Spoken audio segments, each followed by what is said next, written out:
Welcome to this week's Cattle Call. I'm Susan Littlefield on the Rural Radio Network. We're joined by Brad Kooima, Kooima Varilek, as we take a look at what's been happening in the market trade. A lot of interesting things, and the fact that we've seen some early cash sales again this week. If you remember, last week we saw sales as early as Tuesday that set the tone. Hopefully the cash sales we saw on Monday don't really set the tone for what we see the rest of the week. Is this market oversold? We've got some weakness in the boxed beef, but box beef, how far can it go down before the packers start getting nervous? So we got a lot of stuff to talk about. As again, Brad, as we look at what's happening, let's first start at this cash. Sales on a Monday seems a little early to be setting the tone. You're right. That is a little odd. We're used to an end of the week trade, often Friday. A guy's been asking me too why. I don't know if I've got a great explanation. Part of it, though, I believe is basis related. Particularly for our friends in the South, which is where the trade started this week. And it actually didn't start off terrible, 104 in Texas, and then now today it went down to 103. But, I think that you and I have visited a couple of times about the relationship of the October cattle here as it compared to where August was and where October cattle was, say, where the cash market was at the end of July. Where October was a significant premium to the cash market. So what I'm saying is that there was a fair amount of incentive to carry cattle into a later time frame because the market was telling you that looks like it's going to get better. Okay, so the hedgers in particular, and those would be more oriented in the South.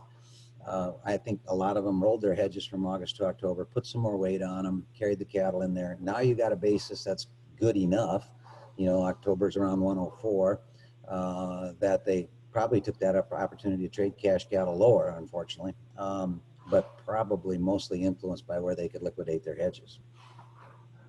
So as we look at this cash cattle market and what we're seeing, and then it kind of swoops over into the boxed beef, can we continue to see some lower boxed beef numbers before there's some nervousness going on from the packers? Well, thank you for that question. I'll try to be as polite. I'm not going to start the card campaign to send in a sympathy card if the boxes would break $10 or $15. The Packers got huge margins, has had huge margins. The box beef very, very normally will sell off here going into the week of Labor Day. Labor Day traditionally is your last kind of hurrah feature some of the middle meats, the steak cuts. And after that, it seems like we go to the kids are in school, the weather's not as nice, yada, yada, and we're back to more of a different kind of feature other than the steak feature. So I expect the boxes will go down, maybe the 210, but even the 210 market could certainly support $1.15 to $1.20 cash market. So a little bit of tongue in cheek when I worry about whether or not the boxes need to influence cash, but the packer will use that kind of information if he can. In terms of the supply going forward, I guess if the boxes would just flat out crash and burn, to your question, and I guess by that I would mean something below those lows, that the COVID lows, the 203 lows or whatever.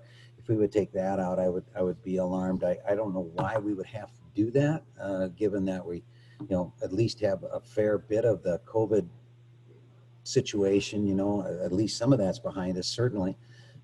Some restaurants are open after all. We have seen the retail business off the charts, up 35, 40% from what it used to be.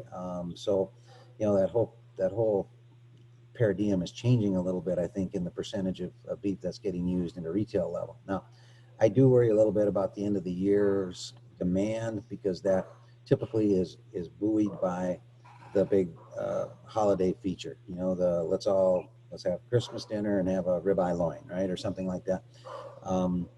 That part's all right, but whether we'll go out and celebrate, at a big fancy restaurant, that may or may not happen. So I actually don't think the cash is going to get a lot worse than this. Maybe next week we're sloppy yet, but from a supply side standpoint, the market's not in a bad place, Susan. The show lists this week are a little bit encouraging to me.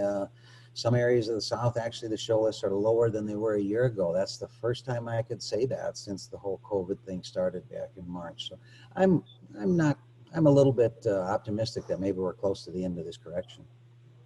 I would say then, does that mean we're getting pretty much caught up in the countryside as we head into the fall?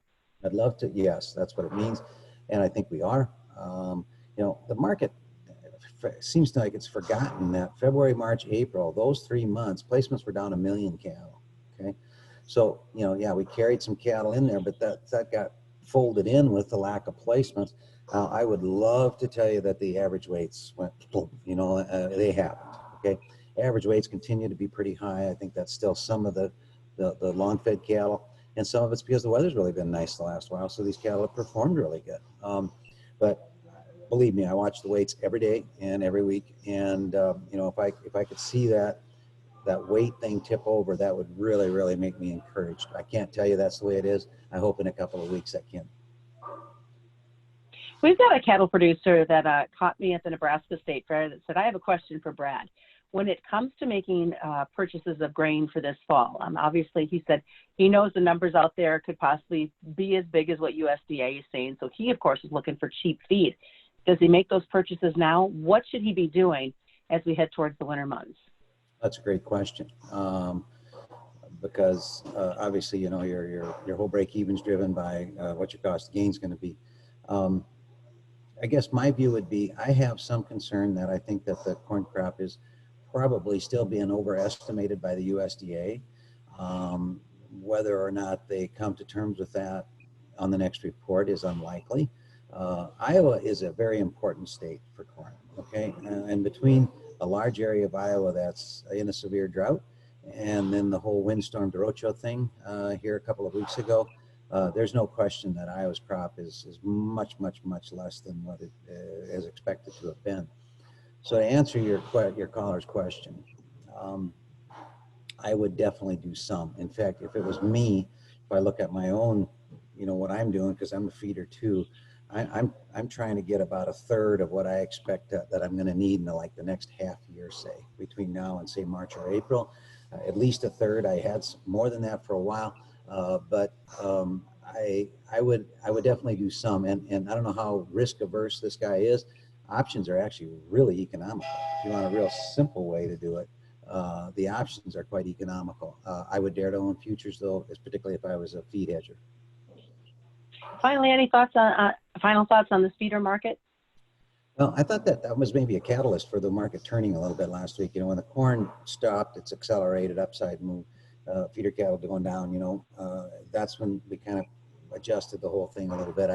I thought that perhaps the feeder cattle market probably also caught a lot of us out here that have been trying to buy feeder cattle, have been a little puzzled just as to why it seems like the feeder cattle seem to be plenty high priced, particularly after all the money that the feeding segment has lost here this year.